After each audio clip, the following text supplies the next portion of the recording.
probably could start taking, if you're going to allow people to ask questions during the presentation. Well, it's just, yeah, you can ask questions whenever you want. It really doesn't matter. Well, this is not a formal thing that's going on here. You're welcome to interrupt me whenever you'd like. Okay, but nevertheless, what time would you like us to be out of here? Close the door. So this is the advance, and this is the retreat, and here's the don't look in this with your remaining eye kind of thing, right? Because it makes a laser. Okay. So we probably ought to be out of here. Think about finishing off by about 8:15. 8:15, Yeah, so that's... especially if you don't want to allow any time for Okay, that's- additional questions. But Okay, if we'll you're say thinking- that's 1 hour from now. So about halfway through, I want you to give me a warning. Okay. When we're halfway through, we should be around Here's your page weapon 10. of mass destruction. Okay. There's a handout. I'd like everybody to, or welcome, everybody is welcome to pick up a Did everybody handout. get a handout? It's going to be a handout of the same thing that I'm showing Anybody up want a here. handout? This way you can take notes. Thanks, Doug. And, Actually, uh, I gave a presentation here last June 2017, and this is actually pretty much, or partial, in part, the same presentation that I did in June. It's just that I've now added some material to it, so it's a slightly longer presentation than the one that I did in June. So I considered that some people in the audience might have been here in June of 2017, and so this might sound familiar to you. Then I considered that some members of the audience, like the young lady there, might not have been here in June of 2017, so all of this is new. So I had to prepare the presentation, taking those two things into consideration, and I decided that I would just do the whole presentation again, meaning that I'd cover the basics again, rather than merely being an extension of what I did back in June. Hello, good evening. There's a handout up here. Please help yourself. Okay? Anyway, what I want to do is start by going to the end, or near the end, page 18. Because the major takeaway from tonight's lecture is that I want you to be aware of my recommendations here, even without worrying about how we got to these recommendations. The objective here, or part of this, is putting together your disclosure for how you prepare a patent application. And I want to make sure that if you do prepare a patent application directed toward a computer-implemented invention, that you take into consideration these recommendations that I have on page 18. I'm not, let me see if I can quickly, where do I point this? At the computer? No, it'll go no matter where you point it. Oh, that's great. Okay. Let me just get to page 18 as a visual aid for myself. Okay. And the recommendations here, the main takeaway is when you prepare a disclosure for your invention, your computer implemented invention, I want you to describe a technical problem that is addressed by the invention. Actually state it in narrative form. Identify the technical problem. Nothing in particular comes to mind. The gentleman with 156 patents. Were any of them in the field of computer implemented inventions? Yeah. What's the most recent one? Or a recent one? It's not a trick question. It's Just, a cryptographic system for speeding up a mailing machine. okay, so speeding up a mailing machine. Okay, so the technical problem, or one of the technical issues, had to do with the speed of the mailing machine, and so you had a technical problem with regard to the speed, and your claimed invention was a technical solution to that technical problem.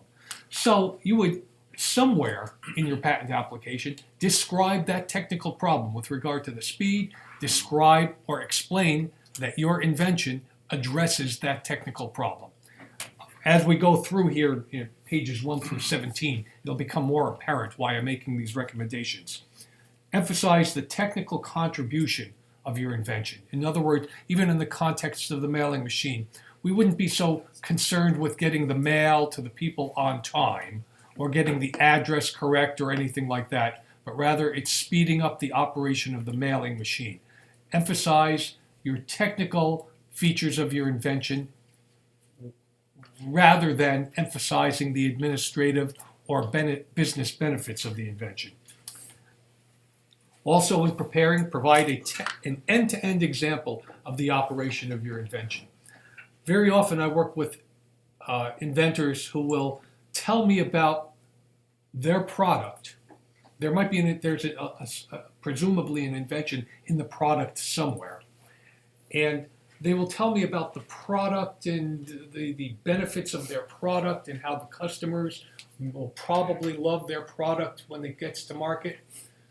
But what they fail to tell me, at least up front when we first meet, is they fail to tell me what their invention is, and they are either reluctant or haven't thought through an end-to-end, or maybe they're too busy, but they haven't given me an end-to-end example of the operation of their invention. But that's really in the patent application, and I know I'm being recorded, but I'm not being videoed, am I?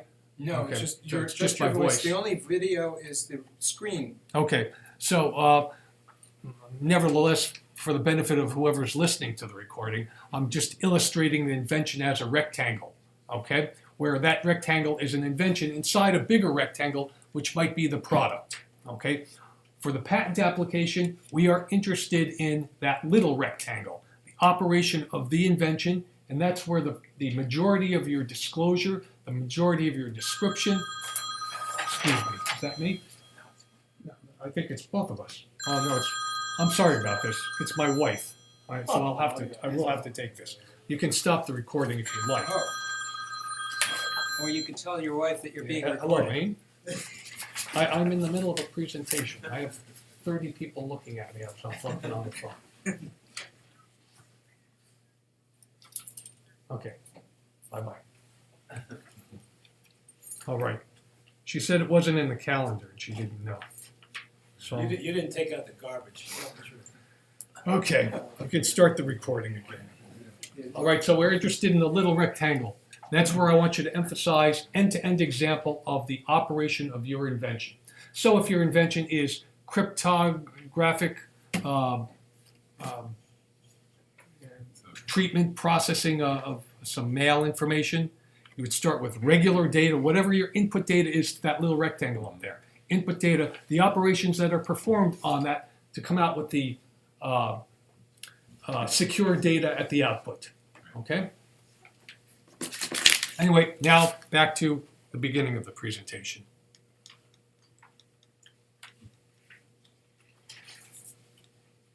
Oh, there's as long as I was back there on page 18, take a look at page 19. If you're looking for more information about what we're talking about tonight, you'll easily find it at those two resources that I've listed there on at the USPTO website. Okay. All Can I right. ask a question relative to patents? Sure. As far as doing patent research, are you going to cover that in this presentation? No, Um, but I'll just mention it. okay. That's why I always tell, as an inventor or as a potential client, okay, or someone who might be looking for a patent attorney to handle the filing of your application, I am not an advocate of your paying somebody to do what's called a novelty search or a patentability search, okay? I'm not in favor of that. I say that you, the inventor, the guy who wants to file a patent application, who's getting ready to spend money and pay somebody out to file the application, you shouldn't be filing the application unless you're relatively sure, in your own mind anyway, that your invention is novel and non-obvious. And so you should be doing your own patent search. Okay, maybe 50 years ago, it was impractical for somebody to do a patent search because you couldn't just go to a regular library and do it. Now you have the access, you have the internet at your fingertips. You have as much information as almost anybody else in the whole world. You should do your own patent search. Thank you. Okay. Okay, page 3, I am not your attorney. There's no attorney-client privilege being developed this evening, and I want to make sure that you're aware of that. So don't tell me anything secret. Don't tell me anything about that you don't want the public to know. Okay? Requirements for patentability. These are the basic requirements for patentability. If you have an invention and you think you want to get a patent on it, it's got to meet at least these 3 requirements. There are other requirements as well, but none of the other requirements are relevant to this conversation. The requirements are spelled out in 3 U.S. statutes. USC means U.S. code. So in Chapter 35, or Title 35, USC 101, is the requirement of statutory subject matter. And we don't have to worry about that, what that means. I'll get into that in further detail in the next few slides. Also, the invention, or the purported invention, has to be novel and non-obvious. We are here this evening to discuss primarily the first of those three criteria, the statutory subject matter. But I'll just briefly define each of the novelty and non-obviousness. Novelty means that the invention must be new worldwide. It means that nobody in the world must have done it prior to your filing your patent application. Okay? You are the first inventor to file is the way it's really being described now. But the novelty is gauged based on printed publications. So ordinarily, if you file a patent application, the examiner will turn around and do something similar to a novelty search. All right, search whatever resources he has. U.S. Patent and Trademark Office has vast number of resources. But in addition to that, I'll mention, if you were filing, and don't worry why you might do this, but if you were filing in Europe and a European patent examiner was examining, the examiner in Europe also has not only the same resources, but probably resources in other languages as well. And so when I say something must be new, I do mean that literally on a worldwide basis. It must be new. Non-obviousness means that the invention must not only be new, but must be inventively different, adequately different from what exists already, so that it would have what's sometimes called an inventive concept or an inventive effect, okay, or a technical effect, an inventive concept. Meaning, by way of example, let's say that you were the first to invent, your purported invention is a table made of plastic, okay, and you have added 5 legs to it, all right. In the prior art shows tables with only 4 legs, all right. One might argue that it's obvious to add the 5th leg, or a 6th leg, or a 7th leg, okay, in view of what's been done before. So, by way of example, your table with let me exaggerate. It's a table with 10 legs, all right?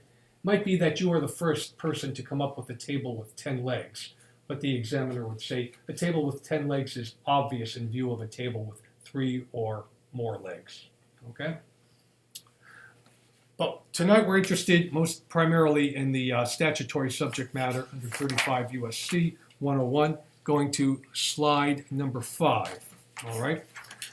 And 35 USC 101 says, I'm going to read it off the slide here. Whoever invents or discovers any new and useful process, machine, manufacture, or composition of matter, or any new and useful improvement thereof, may obtain a patent therefor, subject to the conditions and requirements of this title.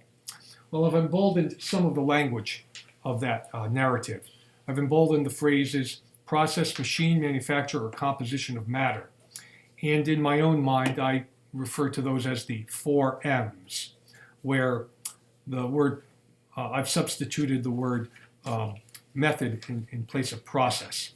So the 4 M's are the 4 categories or classifications of patentable subject matter. And those 4 M's are a method, machine, an item of manufacture, or a material. If you want to go away with a little bit of knowledge this evening, you can remember the 4 M's. For something to be patentable, it must fall into one or more of those 4 M's. On the right side of the slide, I've given several examples, or at least one example of each of the 4 M's. There are 3 of those 4 M's that I want to emphasize this evening, that being the method, machine, and item of manufacture. And for the method, I've given 2 examples, a method of purifying water, or a method can be operations performed by a computer, such as operations performed in accordance with a computer program.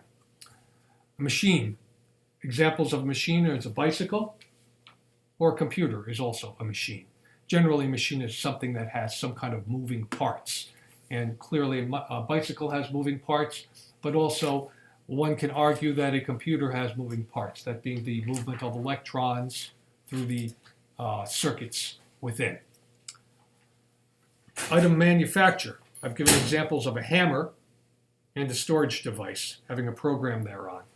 Okay, an item of manufacture is something that has utility, but not necessarily any moving parts.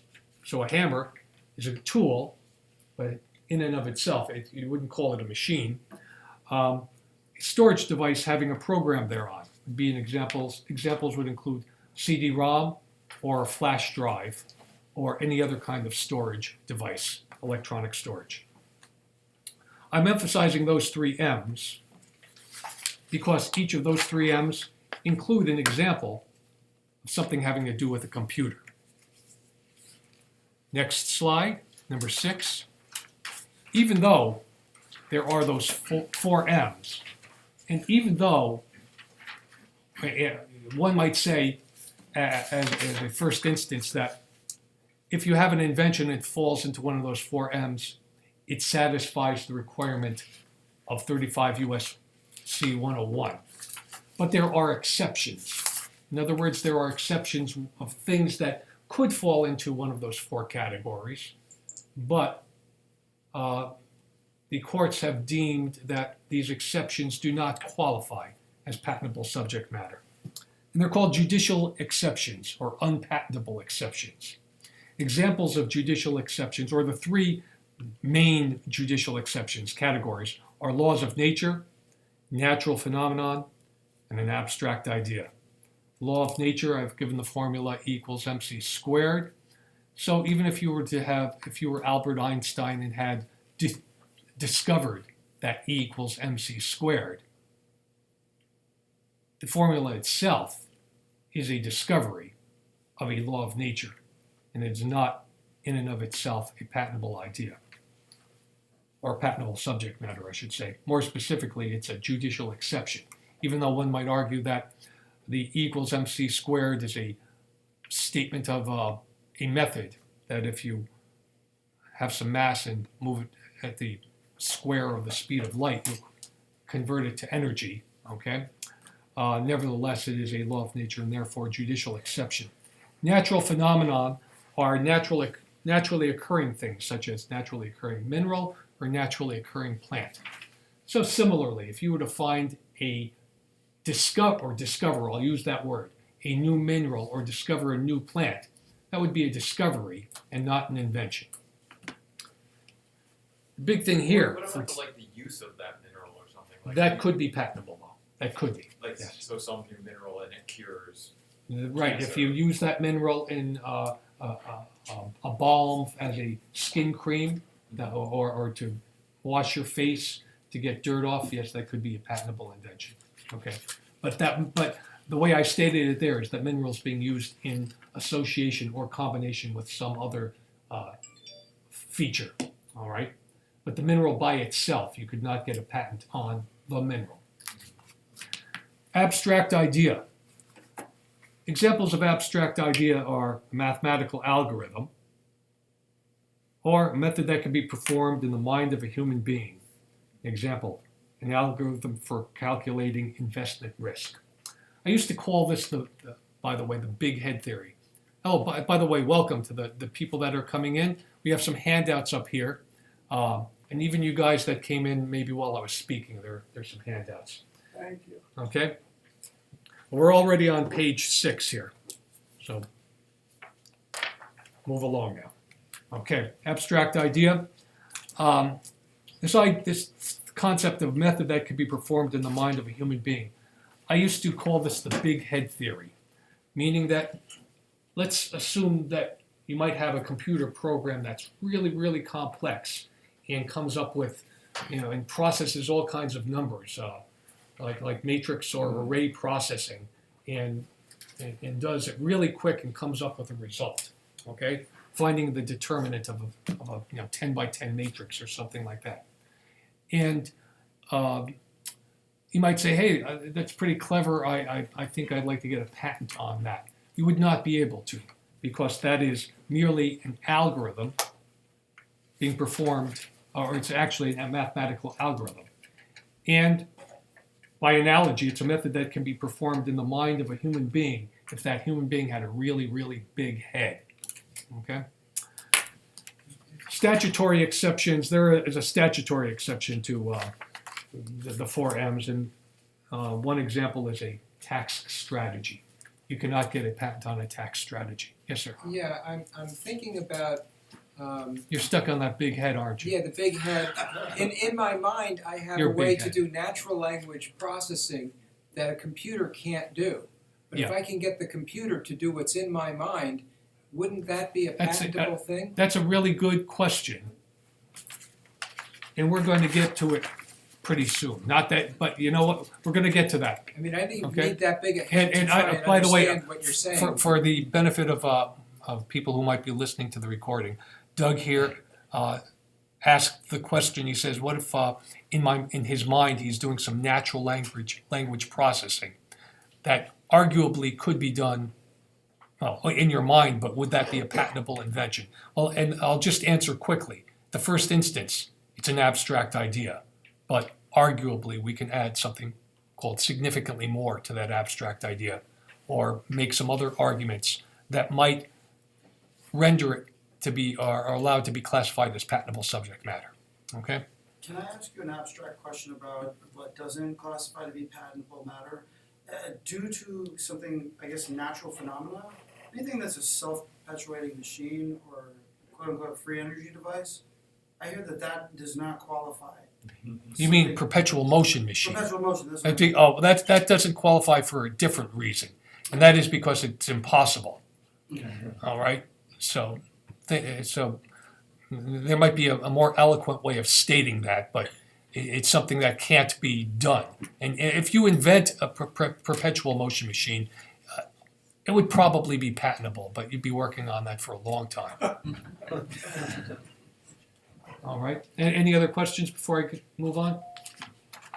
So that's sort of the actually that sort of works to the, if it breaks a law of nature, so you have law of nature is not patentable, and if it breaks a law of nature, it's not patentable for a perpetual motion machine. Well, when you break the law or violate the law of nature, we'll take a look at it. Okay.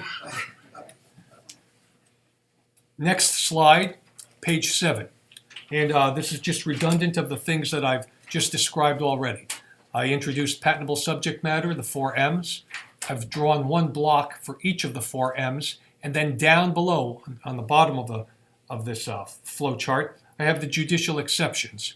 You'll notice that I've drawn a solid line from method down to judicial exceptions, because most judicial exceptions, at least for purposes of computer implemented inventions, are methods that are being performed by a computer, or there is a method being performed by a computer, and you filed a patent application, and the examiner at the U.S. Patent and Trademark Office says that method is an abstract idea. It is something that can be performed in the mind of a human being, and therefore it is a judicial exception and does not qualify as patentable subject matter. But I've also drawn these dashed lines from machine and item of manufacture. And I'll just mention now that the reason I've drawn those dashed lines is because even if you have a program, okay, that in and of itself is just a program, just raw code, the idea of whatever series of operations you intend to operate or perform by a computer, you cannot change or make that abstract idea or thing that's been deemed an abstract idea non-abstract by saying you've implemented it in a computer or installed it in a computer, or that you've recorded it to some storage medium. In other words, embodying your abstract idea in a machine or an item of manufacture does not transform it from a non-patentable subject matter into patentable subject matter. And I'm hoping that when we look at the next few slides, that might become a little bit more clear. But the very next slide, examination and judicial review. If you were to submit a patent application to the U.S. Patent and Trademark Office, it's examined by an examiner at the U.S. Patent and Trademark Office. But let's say that you're unhappy with the result of that examination. Let's say the examiner has rejected it, and you want to pursue what you believe are your rights in the court system. Ultimately, there are several ways of challenging the rejection of the patent application, but for purposes of tonight's discussion, you would file an action in a U.S. District Court that would hear your case, and if you were unsuccessful there, you could bring it up to an appeal court, the U.S. Court of Appeals for the Federal Circuit. Also, the acronym is CAFC, and that is a unique court in the federal court system. The purpose of the court is to hear patent cases. It is the only court in the United States that hears patent cases, or only appeals court, that is. And then from there up to the U.S. Supreme Court. You may be aware that there are two ways of laws being made in the United States. One is by statute. Guys over in Congress and the Senate get together, and they come up with some law that ultimately, if they get together, okay, come up with the law that's ultimately signed by the president, or a bill that's signed by the president into law. And that the result of that is a statute. So that's called statutory law, when laws are made that way. But another way laws are made is through the court system. It's a situation where a court hears a case, and in particular, the appeals court or the U.S. Supreme Court hears a case and renders a decision. And as a result of that decision, they have come up with some minor modification, or it should be clarification, not modification of the statute, but rather clarification of some aspect of the statute. So, just by way of example, here with statutory subject matter, we're talking about the 4 M's. All right. In the context of this evening's discussion, we're going to talk about how the courts have interpreted those 4 M's, and more specifically, how the courts have interpreted certain features of inventions as they relate to whether those inventions would be deemed abstract ideas or not. Okay?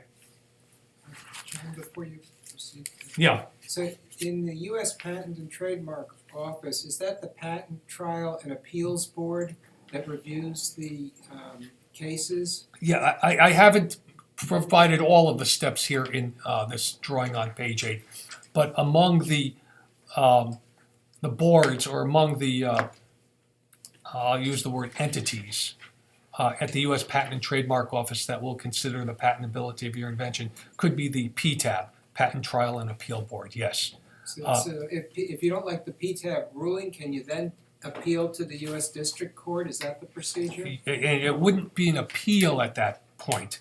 You wouldn't be appealing to the district court, but you would be filing your case in the district court and saying, hey, I want a judicial hearing as to the patentability of my invention, okay? But by the way, there are other ways of getting up through this. I might as well mention it here. You might get a patent. You might actually have a patent. All right, so in other words, the examiner went your way. Hello, sir. Hi. Come on in. There's a handout here. Grab it, take a seat. We're on page 8. Okay, great. Okay. You may have actually obtained a patent and somehow ended up in a litigation.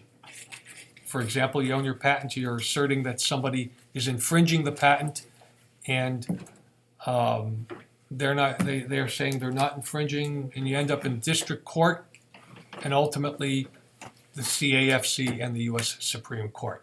But the point of my having this illustration is I wanted to make it clear that laws are made not only by way of statute, but also common law. And it is the with regard to patents, it's the CAFC and the U.S. Supreme Court that could be hearing cases and rendering decisions that create new or allow the law to evolve, the common law to evolve.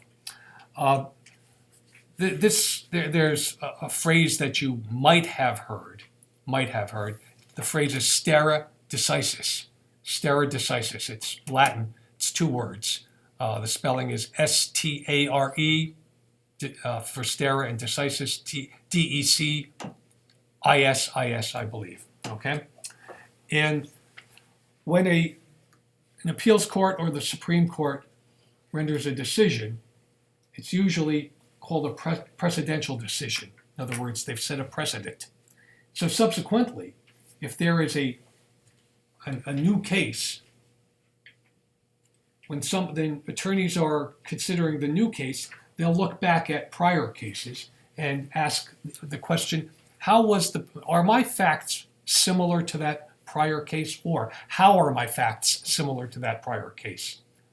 And if your facts in your new case are similar in some way to facts in the prior case, you could say, hold on, the law is already settled with regard to this kind of fact pattern, all right?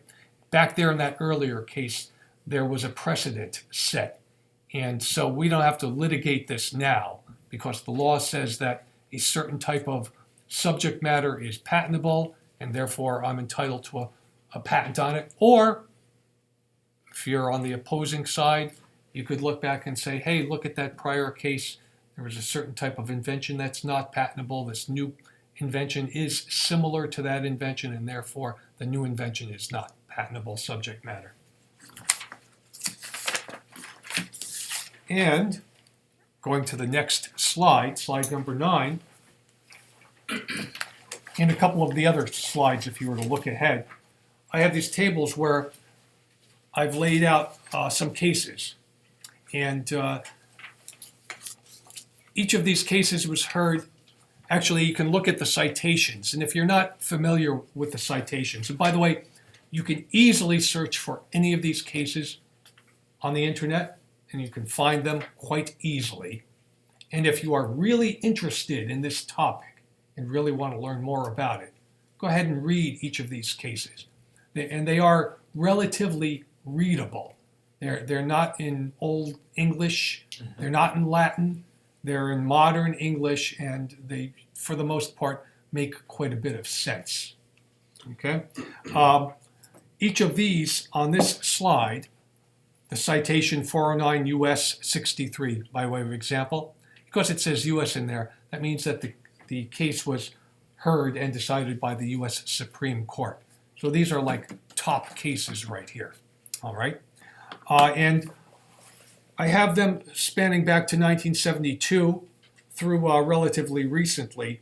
You may recognize some of these cases, if you've been in this industry for a while. For example, all of you may have heard of the Bilski case from several years ago.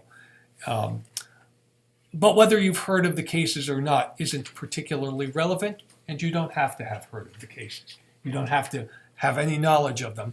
On this table, the most important 2 columns are the right-hand side, the disposition and my comment there. Okay? And so I just want to briefly go through each of these 5 cases and just make some points about them. For the first case, which is actually referred to Benson, the claimed invention was an algorithm for converting binary coded decimal, a BCD, into a pure binary form. Anyway, that was held to be non-patentable subject matter because the court held that simply implementing a mathematical principle on a physical machine, namely a computer, I wonder if I have a spelling error here. In not a patentable application, it should be is not a patentable application of that principle. Okay, so just implementing your mathematical algorithm on a machine does not render it or transform it from non-patentable to patentable. Yes, sir. Well, but if you are patenting the use of the algorithm in hardware and software applications, then that is patentable. That is possibly patentable, yes. But in this case, in the Benson case, apparently there was no additional use of the number afterwards. Okay? So at least the idea of merely converting BCD BCD to pure binary. Okay, that transformation, just a mathematical transformation, and in and of itself or by itself was deemed to be non-patentable subject matter. Had you been here earlier for one of the earlier slides, I mentioned that among the what we call the judicial exceptions is a mathematical algorithm would be something that would be deemed ineligible for patentability. Okay, If you have a good patent attorney, then you can I'm a good patent attorney. work around. Well, I had a good patent attorney too. Okay, next, these others here, Parker v. Fluke, okay? Again, 1978. Mathematical formula for computing alarm limits in a catalytic conversion process. Also ineligible, and the court held that the prohibition against patenting abstract ideas cannot be circumvented by attempting to limit the use of the idea to a particular technological environment. So, merely having the alarm limit used in association with some other process. It's not patentable. So it's now not just merely a mathematical algorithm, but a mathematical algorithm tied to some particular technology. Okay? Apparently an alarm limit in the catalytic conversion process. That didn't get it over the hump either. Okay? I seem to be missing something here. I'm just, sorry, I need to look. But isn't that a discovery that no one else came across? This one that you, this one that you're Well, mentioning here? The guy discovered it, if you did this, we can control the process. well, apparently he wasn't controlling the process. I'll have to admit, I don't recall. I've read all of these cases, but I don't remember the detail as to why. And in fact, I want to caution, caution isn't quite the word. I want to say it really doesn't matter. And it really doesn't matter what I think or you think or anything like that, okay? These are U.S. Supreme Court holdings, and they came up with these kind of guidelines in the form of these comments that I have on the right-hand side. So I want to say, oh yeah, we could read Parker v. Fluke, and we could argue about that here. And many of you might say the U.S. Supreme Court was wrong. I think it should have been patentable.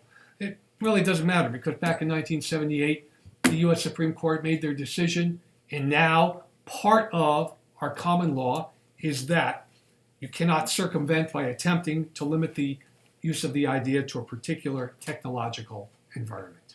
All right? So, 1981, Diamond v. Deere. However, now here's something. It's almost going to be the same. It might sound like the same situation. It was a computer-implemented process for curing rubber. Okay, so it sounds like the question you just asked me. Hey, did we just limit it to a particular technological environment?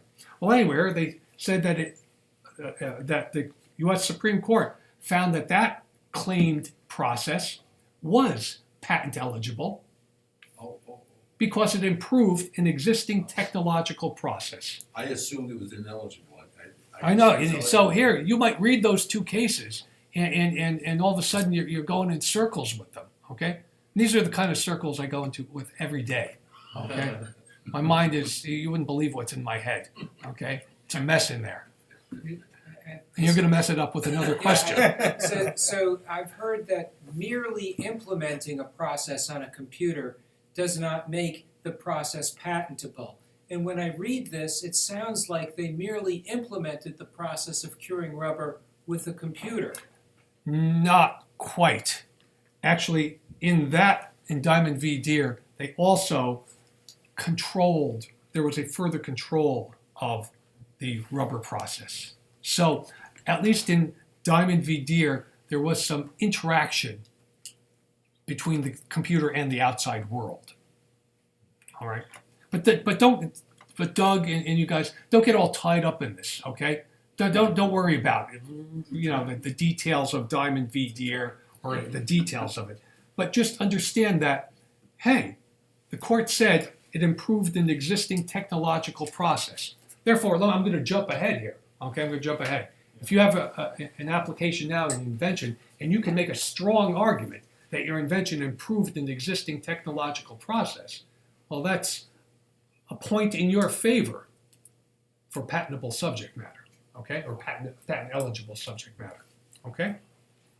So again, I'm emphasizing or saying that you should pay attention to the two right-hand columns here and not worry so much about what the real inventions were in each of these cases. Even though it'd be interesting and it'd be something that you would want, if you were like in my shoes and needed to compare your purported invention to a case that happened in the past, you might read these cases in more detail.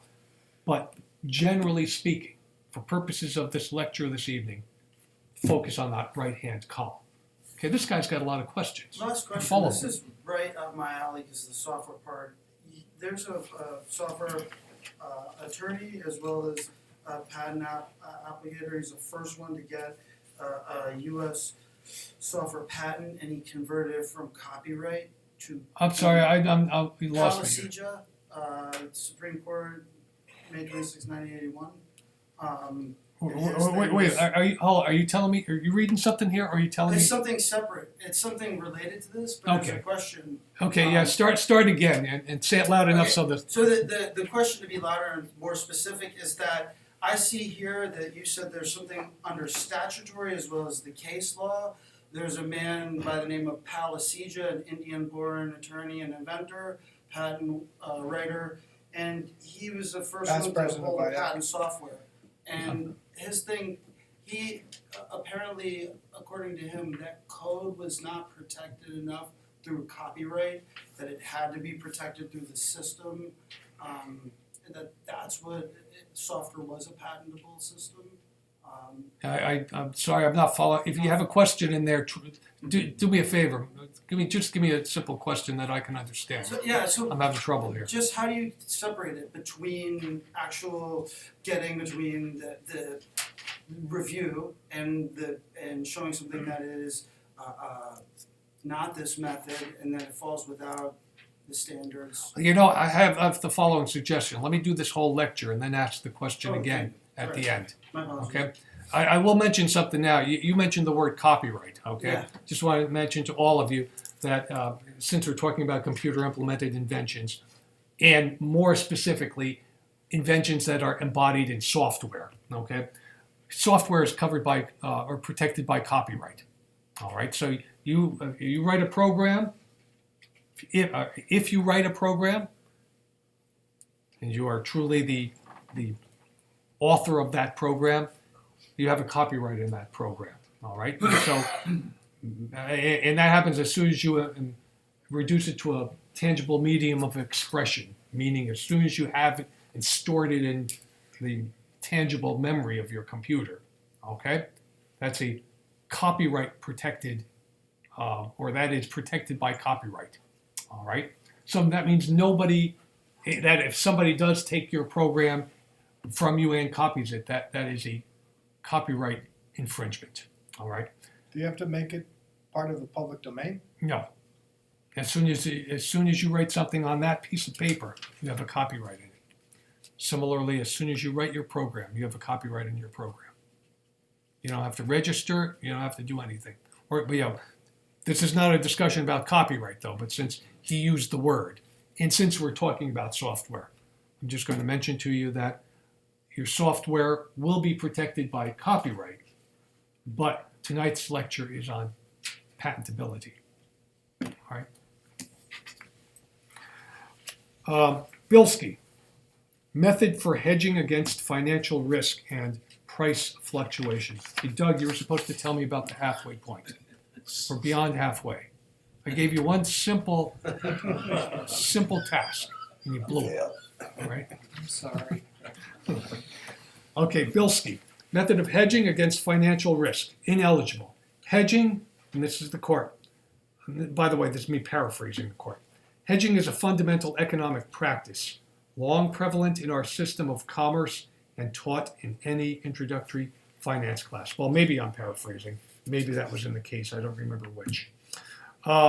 Fundamental economic practice, that's the buzz phrase here, is if your invention is deemed to be merely or primarily a fundamental economic practice being implemented on a computer, then it would be found to be ineligible for patentability.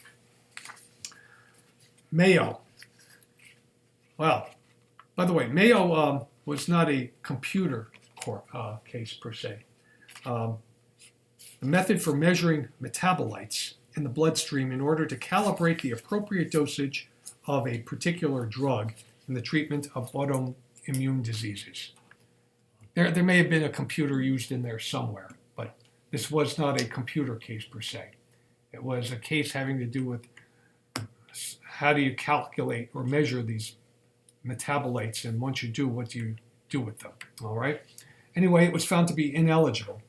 And the court deemed that, or held that methods for determining metabolite levels were already well known in the art, and the process at issue amounted to nothing significantly more than an instruction to doctors to apply the applicable laws when treating their patients. So one of the things here was there was no inventive concept in Mayo. Okay? By the way, just for those who do have some experience with this patent industry and everything, you may have heard of the Machiner transformation test. All right, anybody ever hear of this Machiner transformation test? Okay, I won't mention it any further. Well, no, just hit on it, go ahead. It was under Bilski, the test for patentability was the Machiner transformation test. It was at that time, meaning back in 2010, the court said, hey, if you have an invention, in order for it to be patent eligible, it must be on a particular machine or cause a transformation of subject matter or matter from first state to a second state, from one state to another state, okay? Just want to mention that that is no longer the test for patent eligibility. So my only reason for bringing it up now is to mention that it is not the test, even if you'd already heard of it. And I want to make sure that you know that the machine or transformation test is not the test for patent eligibility. Just a comment about these cases. You can see that a couple of them were back in the 1970s and the early 80s. And part of this is because this is when computers started to become more prevalent in society. Now, computers have existed since probably 1940s, 1950s, electronic processing, somewhere back around there. But it's the use of the computers in the 60s, 70s, and 80s when all of this problem, this intellectual problem of trying to recognize whether software was deserving of patent eligibility. That's when it started to bubble up to the surface and up into our Supreme Court. Anyway, notice that Mayo was in 2012. And then on our next slide, that'd be slide number 10, I have a separate page for Alice case, Alice v. CLS Bank.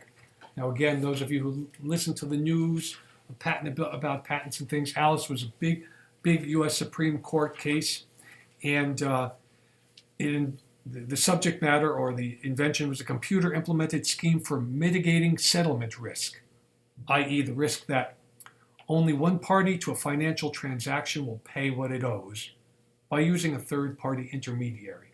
So you just think about that in terms of finance. You got an agent, a guy in between. There are two parties that want to deal with one another. So you have an agent in between, might be a bank or something, or some kind of agent that is acting as an intermediary to make sure that each of those two parties lives up to their obligations, meaning one paying and the other one providing some property, for example. Is that what's called a surety? Perhaps it is, but I don't know. I think that's an accounting term. Sounds like a good term, sure. Yeah. Okay, but anyway, it was for mitigating settlement risk. Anyway, the claims at issue are drawn to the abstract idea of intermediated settlement and merely requiring a generic computer implementation fails to transform that abstract idea into a patent-eligible invention. Now, this is similar to what I mentioned earlier, the fundamental economic practice. Okay, the idea of having a surety or a third party to mitigate settlement risk is arguably a fundamental economic practice, probably something that's been practiced for hundreds, if not a couple thousand years. And merely implementing it on a computer, therefore, did not transform it from non-patentable subject matter into patentable subject matter. Yes, sir. A lot of these things, like the 2007 thing you're quoting, they change the rules for what constitutes spaces something that's patentable or patentable, right? That is correct. Yes. I if hope you I have- hope this is getting recorded. Yeah, because Okay. it's a good statement. Yeah. So if you have a And by the way, you say change the rules, and I want to make it clear that's because the law is evolving through the courts. The okay, common law is evolving. So it's not that they are, theoretically, they're not changing the rules, but rather refining them. the way they see the rules or how they the You could, by the way, application because the of them. statutes are not changing. Underlying statutes are Okay. remaining the same, all right? It's just the application of the statutes to fact patterns that helps the law to evolve by way of common law. The question I have is, suppose you have a patent that issued that was earlier than 2010, like, I don't know, 2005 or something. And then 2010, they come along and it changes. the Oh, that way happens. That does happen Does sometimes, that yeah. make the 2005 patent Oh, it could be uneligible? overruled. The court can expressly overrule a prior patent, and they have at least partially done so with regard to what was the machine or transformation test that I mentioned a few minutes ago, because after Bilski it was the machine or transformation test, and then subsequently, and I believe it's in Alice, the U.S. Supreme Court said, okay, we want to make it clear that the machine or transformation test used to be the test, but that's not the test anymore. All right, so this evolution of common law, it's a natural process that can result in overruling or minimizing the effect of some prior case law. And it's certainly the truth. It's certainly true that think back to the slide where I had the 4 rectangles where on the top was the U.S. Supreme Court. Okay, the U.S. Supreme Court, as you're probably all aware, can overrule any decision by a lower court. Okay, so the U.S. Supreme Court is the ultimate maker of common law. Okay, so there could be the CAFC could have a rule in effect that's been followed for several years, and then a case bubbles up to the U.S. Supreme Court that just steps on all of that and overrules all of those prior precedents. Okay? Yes, sir. So I guess one would have to say that Alice is stronger than just a clarification of Bilski. That is correct. Yes, it is. And in fact, it goes on to the clarification in Alice is on slide 11. All right. By the way, this flow chart was I may have drawn it. I don't remember, but it is a flow chart that's available on the USPTO website, and probably in one of those. Probably you could find it in one of those 2 links, or in the pages underneath those links that are presented on page 19. But this is called the Mayo-Alice test, all right? And by the way, Doug, this test, this flow chart here, is going to at least address in part the question you had about natural language processing, okay? And here, it's an easy flow chart to follow, okay? Entering from the top, where I have it labeled as step 1. And here's the situation. You have a purported invention, all right? I'm holding it in my hand just to have a visual aid here. Here's the purported invention. The question is, about better yet, I don't want it in my hand because I want something that's intangible. Let's assume that it is a process, okay? Or it's just a thing. Let's not even worry about what it is yet. It's just a purported invention. So the first question that's asked in step 1 is the claim directed to one of the 4 M's? Because if the answer is no, it's not one of the 4 M's, then we exit to the right, to the no, and the claim is not eligible subject matter. So the first criteria then is that for patentability, your invention must qualify as one of the 4 M's, because if it does not, it is not patent eligible. So you think of your 150, the man with all the patents here, 156 of them.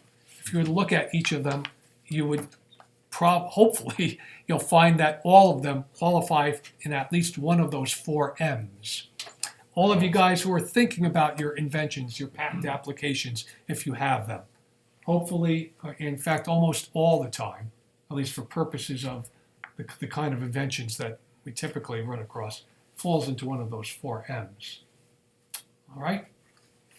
And so if the answer to that is yes, by the way, if it is one of the 4 M's, then we ask, is the invention characterized as one of the judicial exceptions? In other words, is it directed to a law of nature, a natural phenomenon, or an abstract idea? So you're in the woods, you find a new rock that you've discovered a new rock, all right? You say, I want to get a patent. I want to be I've discovered a new rock or a new plant. Maybe that's a better one, okay? You've discovered a new plant. You say, I want to get a patent on that plant. I want to get a plant patent, all right? Well, that plant is a natural phenomenon.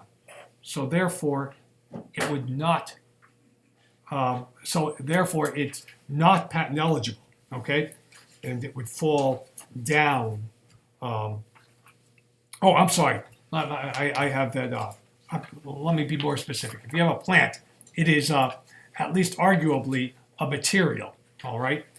Or an item of, we didn't manufacture it, so it's at least a material. And you say, hey, I want to get a patent on it.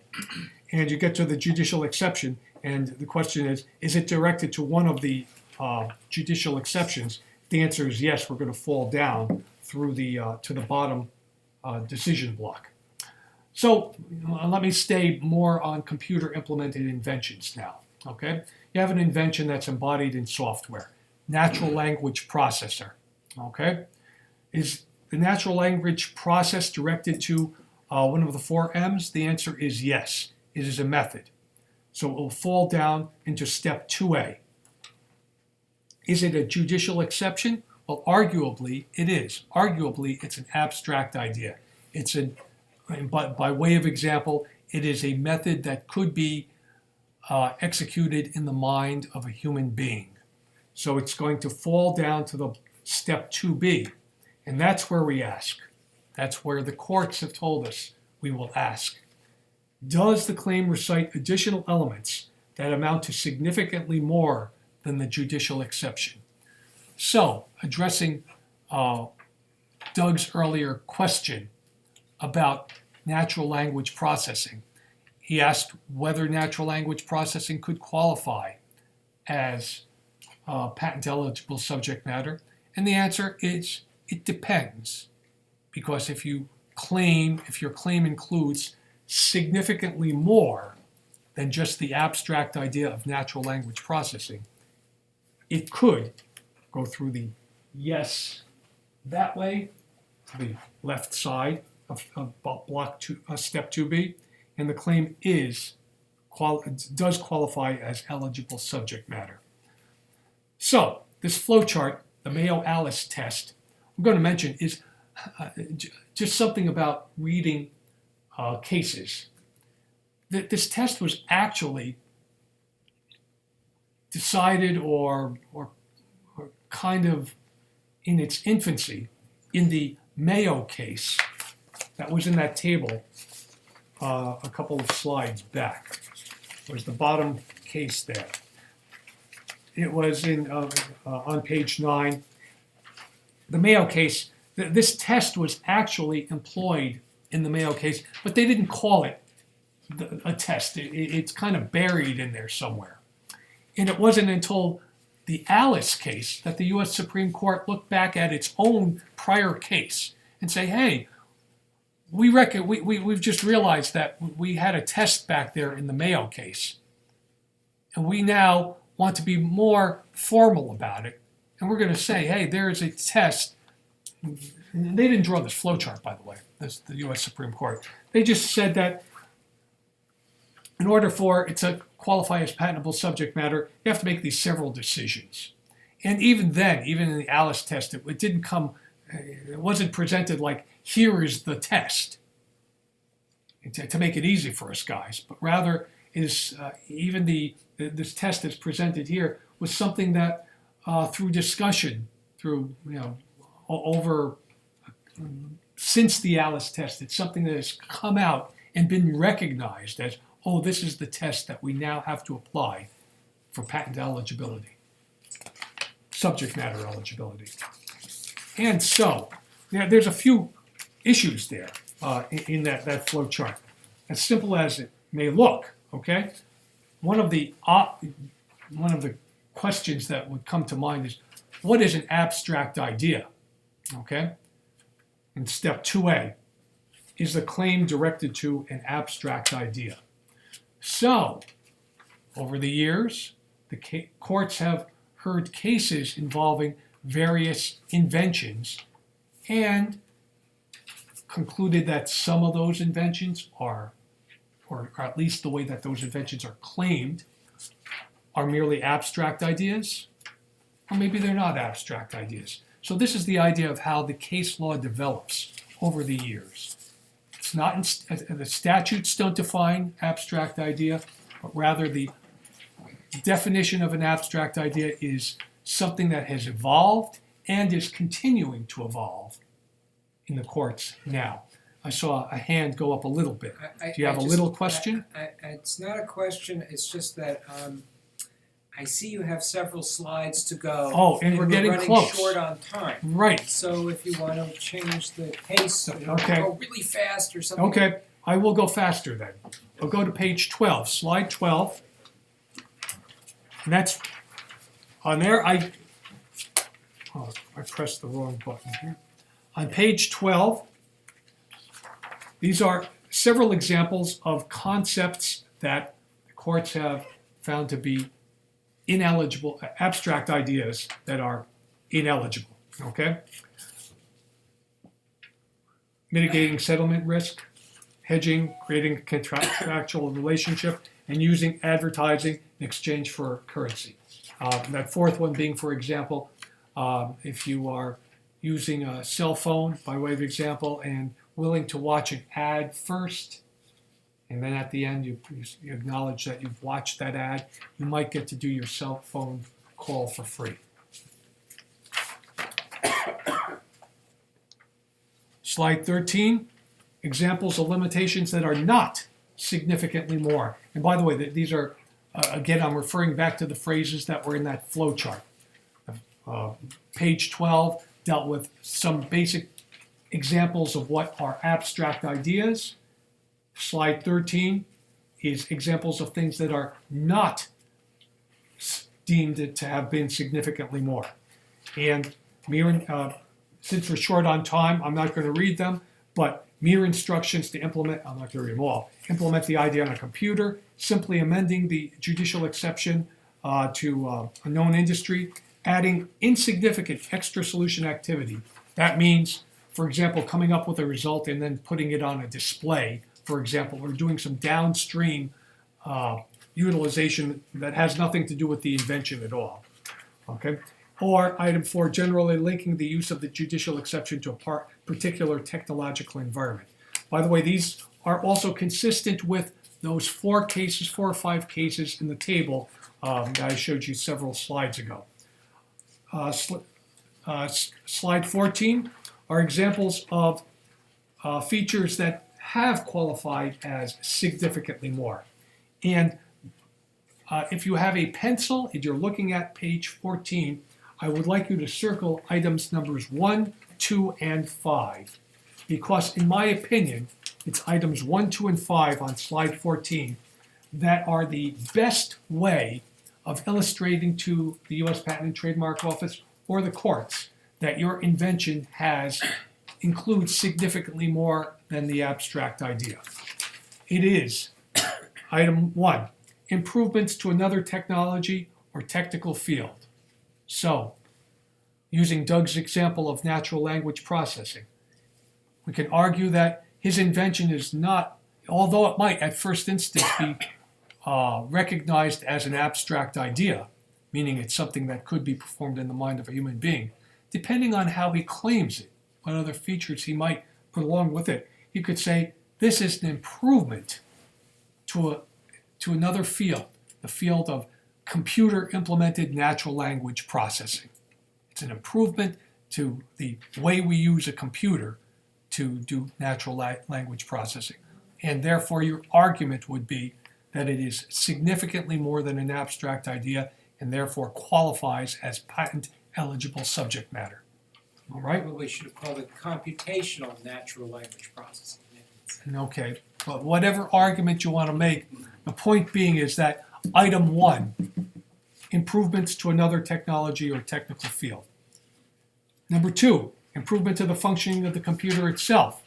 So, of those 156 patents that you have, if any of them sped up, not sped up the computer, but a faster search result, improved the searching, the manner in which searching, so you had, even though you have a zillion records, you could come up with a search result in a few microseconds as opposed to a couple of days. That would be an improvement into the operation of the computer itself. I saw a hand go up in the back. I think I have a question. I have a question regarding the filing process. So let's say I think I have something which is worth to file. Okay, hold off on that question. Let me finish this. I will answer that But after. it's relevant to the previous slide. That's why I don't want to lose the track. Okay. If you allow me, please. Okay. So the simple question: should I mention that this is significantly more and give the case, let's say, of use?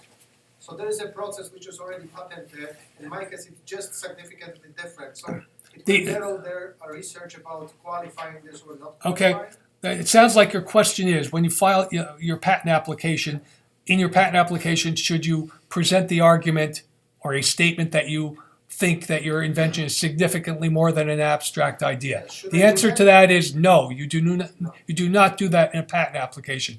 A patent application is not a place, is not a document within which you're going to be presenting arguments, okay? A patent application is a description of your invention, all right? But you follow my recommendations that are on page, I believe it was page 18. Describe the technical benefits. Describe the technical problem. Now, I think you were here when I first started. Okay, I don't know if you walked in late or not. On page 18, I have some recommendations. Describe the technical problem, the technical solution, the technical benefits of your invention. Put an end-to-end example, the operation of your invention. And arguably then, if there is significantly more than the abstract idea, that's those features that are significantly more will be available in your patent application, so you can, in the future, after you filed and you're being examined and the examiner says, hey, this is not patent eligible subject matter. It's at that time that you would direct the examiner's attention to those statements in your application and say, look, here's a technical problem that we recognize, and here is the reason why we have a technical solution that's included in our claims, and here are the technical benefits to that solution. Okay? By the way, I'll mention that in Europe, among the requirements for patentability is something called having a technical effect, which is a technical solution to a technical problem. And in this discussion that we're having this evening, I'm doing most of the talking, but it is a discussion. This lecture, these problems are not unique to the United States. It's all, if not most, if not all, patent offices have similar requirements, and therefore we approach this problem of demonstrating patent eligible subject matter similarly in all of the other countries. I like saying that if you can get your patent application through the European Patent Office, where they require the technical effect, that being a technical solution to a technical problem, then you'll be on real good standing to get your patent application through the US Patent and Trademark Office. Okay, and then item number 5 on this slide 14, performing unconventional steps. I see we're short on time here. I have the hook. Okay, and I didn't get through what I'm really supposed to be talking about this evening is, I'll just mention it then. Pages 15 and 16 are on page 15, some relatively recent cases, and then on page 16, some very recent cases here in 2018, meaning within the last several months, where there have been some decisions by either the let me see, all of these are from the Federal Circuit, the CAFC. These are cases that the second rectangle down on that flow chart of several rectangles, just beneath the U.S. Supreme Court. These are relatively recent cases, and on the right-hand column, right under my comment, I've emboldened the magic language, if you will. Okay, the phrases that you should consider. And with this idea of well-understood routine and conventional steps, there's a very recent case. It's on page 16, the last case that I have there, Berkheimer. I just want to tell you about the facts of this case. And this is a decision that just came out a couple of weeks ago, maybe a few days ago. I don't remember which. And it was a case where there existed a set of claims, and I have to assume that all of you know at least a little bit about what patent claims are. But there was an independent claim 1 and some dependent claims 4 through 7. And the court actually agreed that claim 1 was not patent eligible, but there was evidence, or I should say, there were at least arguments that claims 4 through 7 contained patent eligible features because those claims arguably included steps that were not well understood, routine, or conventional.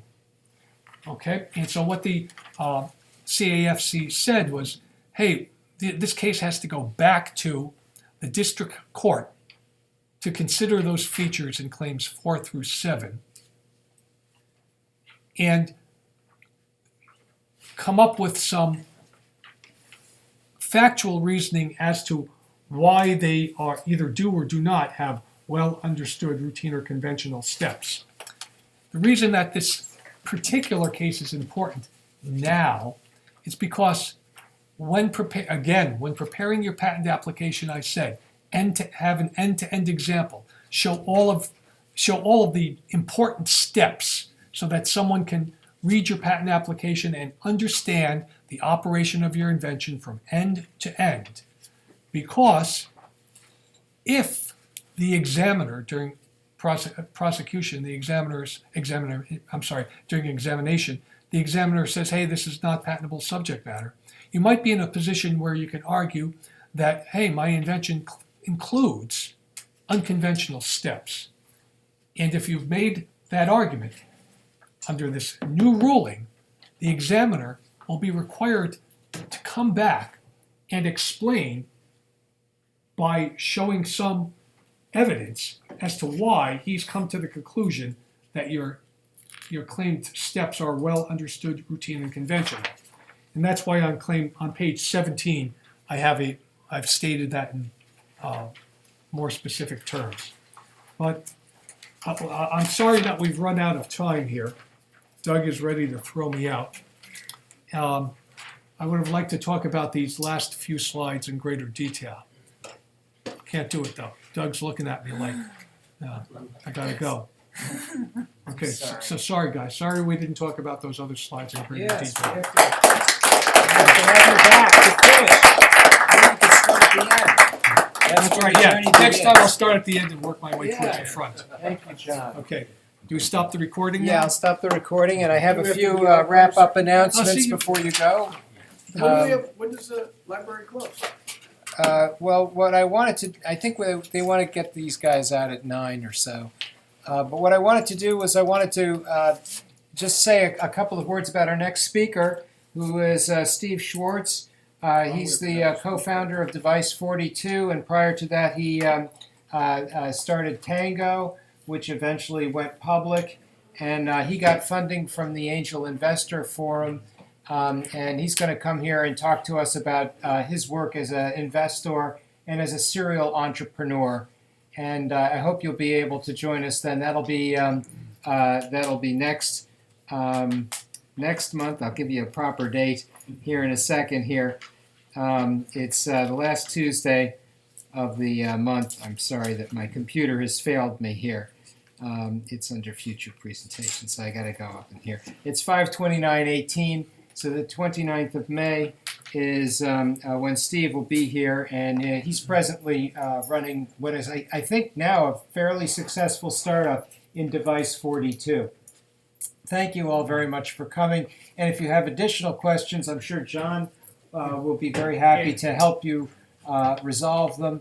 I personally want to find out what it means to have personal knowledge in a patent examiner, because I only have knowledge that everybody knows. I don't have personal knowledge. Personal now. That's what it's, you use the term personal. He has to have personal knowledge, and I try to figure that yeah. out. That Maybe means it's he has- about people or Yeah, something. I'm yeah. not sure what that is. It's a legal term of the field. I don't know. No, it's not a legal term, okay? I'm just teasing. Personal on me has to really, really know. Oh, I That's- see. That's where he's saying these, I never have personal knowledge. I have to read about it in a book. where he's taking official notice, okay? All right.